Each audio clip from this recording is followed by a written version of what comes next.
So, Preact's Deals app.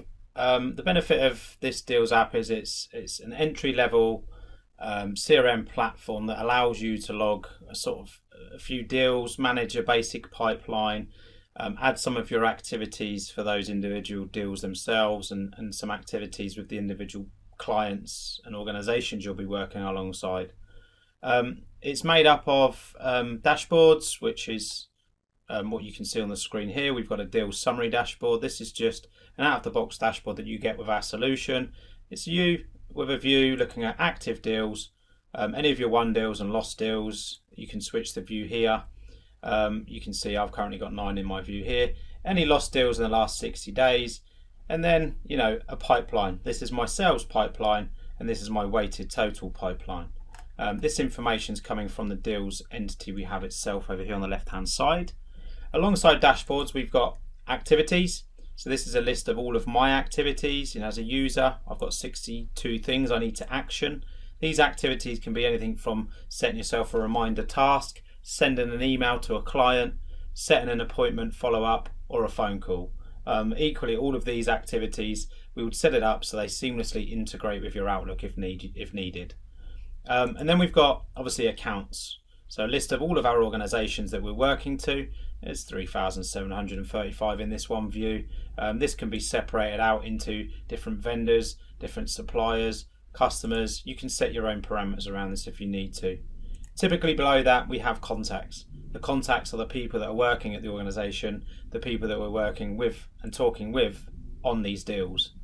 And then the bit that we've added in over and above the core of the database is this deals area. So we've got in here this active deals tab. So looking at this, my current pipeline of all of my active deals, there's 9 in this view. We can see what it's about. We can see the organization that the deal's with. We can see the person who's the primary contact working on this deal, the estimated revenue, whether this is set manually by us or whether we have a system calculated field based on some deal lines that we can add in.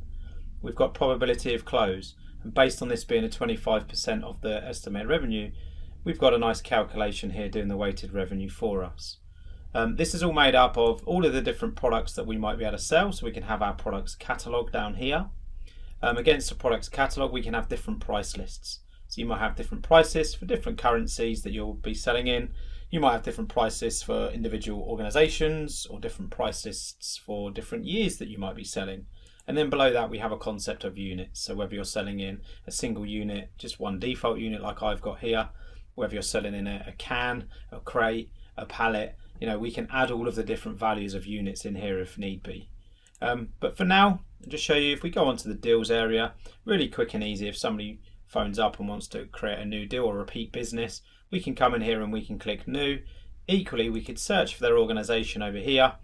Let's just say First Up Consultants have phoned us up. We could have searched for them up here to start with, for example. There you go, and it will return some results like that. We can then check all their information. We can see details around them. And then obviously down here on the right hand side, if I just change this to the deals form, you can see currently we can look at this and go, okay, have they got any deals currently in place? I can see there are 2 individual contacts that work at this organization. They currently don't have any deals in their current pipeline. So at this point we can click new deal here and we can actually create the deal from the account itself. We can then add something to this. So interested in CRM, and then who's the primary contact here?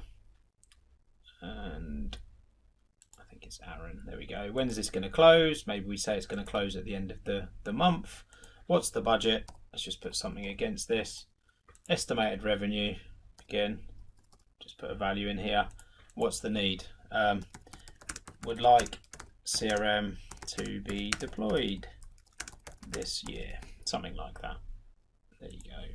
So we can do that. So that's it. We can click save and close, and effectively now what we've done is we've created a new deal.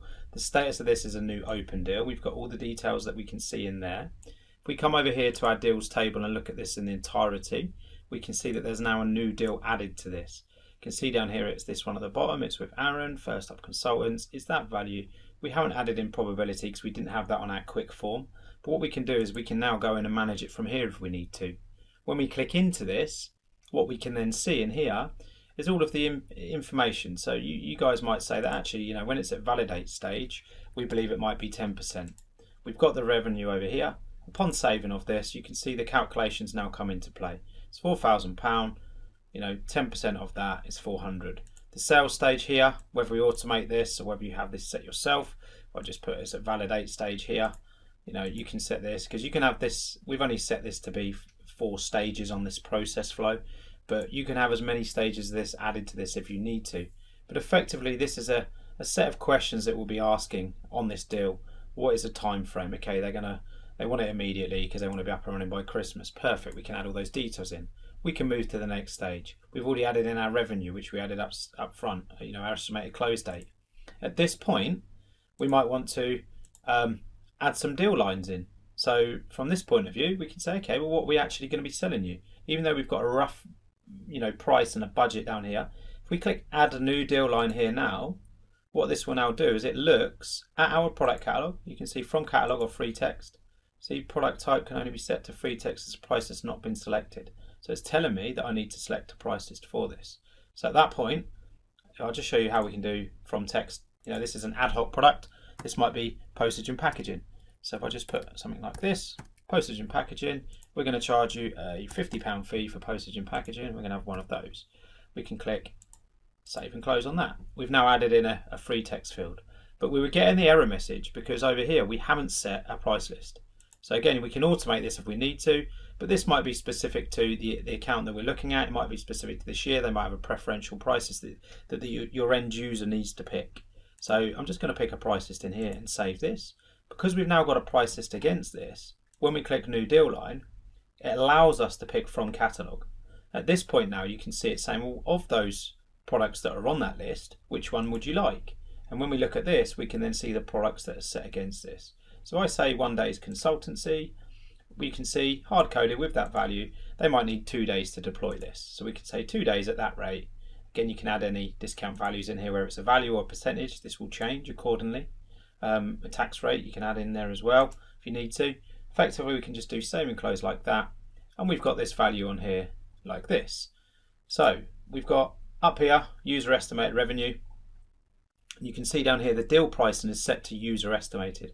If we now change this to be product estimated, the value of this, if I just save that, is now what we've put in here. So 2 of those combined at that rate gives us a total value of that, plus the £50 that we added in ad hoc. We've now got a total value of this. So again, we can then just go through this process flow. Okay, we might have sent an email out to the client. Okay, we've sent a quote, perfect. So down here we have this concept of timeline. So I might want to start logging a phone call against this to say, okay, I'm going to give the client a call. I can come in here and set this up. So call about deal, and then I can add my details down here. I can click save and close, and who was that with? Aaron, wasn't it? There we go. And I can click save and close. Again, I can set my due date, so this will appear, let's say tomorrow, and let's say, I don't know, 2:30 tomorrow afternoon, for example. Click save and close. It's just set myself a reminder. So this is now going to go into my activity list over here. So come tomorrow at 2:30, I'll be able to see that I've got a phone call I need to make. But it's now appearing down here on this timeline as well. I could also come on here and I could then email. So I might want to send an email out with a quote and an attachment against it. I can click here. I can then send an email out. I can then put in a description. Just pop that out, or you can just type it in here. Or I could insert a template, you know, predefined template that you guys would set up front. Just pick something like, I don't know, that one to do for now. Oh, come on. There we go. Apply that template, and it would just pull in some, you know, key information that's pulling from the actual individual record itself. At this point, obviously, then I can specify Aaron again if I'm not sending it to his colleague or someone like that, and then I can just click send. So it's a way of just, you know, logging all of your communications against this individual deal. They replied to this email then in our Outlook, it automatically comes back into the same area. But we're not really missing a trick here. We can see what we're selling, we can see the values, we've got our weighted totals. You guys might say, well, actually now it's a quote stage. Do you know what? This might be 40%. Again, this changes, you know, each client works in a different way, so you can set your own values around this and some automation. But you can see we've got this section here. We're going to then work through this towards the end. Yes, I've just sent it today. Again, you could automate that if you want to. One thing this is going to now do, before I close this off, if I click on the deals over here, this is a list of all of our open deals. We've got statuses in here for lost deals, won deals, all of these other deals and values that we've got in here. We've got a nice chart as well. So in here, lost reason, pipeline, out of all of these 10 that we're seeing, I can see that 9,200 are on the nurture stage, 16,000 is at quote stage. Nurture's down here, isn't it? Validate 8,500. There you go. If I change that to be actually based on our weighted totals, which is obviously this other column over here, then you can see the values at each of those stages. If I just wanted to see all of the weighted totals that are at quote stage, all I need to do is click on there, and that will show me that 7,900 is made up of these 3 individual values that we have over here. What we can also then do is over here go back to our recent. So I can go back to this one and go, okay, I believe it's this one. No, one day's consult. Which one is it? It's one of these. Oh, there we go. Sorry, interested in CRM. There you go. That's the name of it. Again, this is something that you're working on quite a lot. Then you can click on the little pin here, and this will pin it just under here, so you haven't got to go search for it like I just did. It's interested in CRM there. We're going to work on this deal. We can add our stakeholders in, but effectively we're working this process flow over here. There's a couple of other things that we can do as well. Each of these stages, this has been open for 6 minutes. We've been at this stage for 3 minutes now. Again, you might have different automation going to different teams at different stages. We can then get to the end of this. You can see less than 0 minutes now, and it's been open for 7 minutes. But effectively, you're going to get to the end of this process, and you're going to have 3 things to make a decision on. Do we have to cancel the deal? If we click cancel deal here, you can see we can then set, how much was this going to be worth? What is the close date, and why are we cancelling this deal? It might be because this was a duplication or something along those lines. If we click close as lost, you can see it will then give us a lost reason. If I say too expensive, lost to customer, lost to competitor, something like that, you can see it's the value that we lost, which we can then report on, the date that we lost it, and all these other details. Hopefully, you won't be doing that. You'll be clicking this one as close as 1. If we click close as 1, perfect. We've sold that amount on this time and day. Client wants to go ahead straight away, something like that. Just change that. There we go. Perfect. Save and close. What it will now do is you can see it's made it read only. It's closed status, but it's now the status reason is 1. So when we then come back over here to our deals, it's now not in our active deals under our 9 that we have in here. This has now moved into our 1 deals view, so we can then see a list of all of our 1 deals and all the details around that. If the deals app is something you guys are interested in, have any more questions on, please feel free to get in touch with Preact, and we'd be more than happy to help.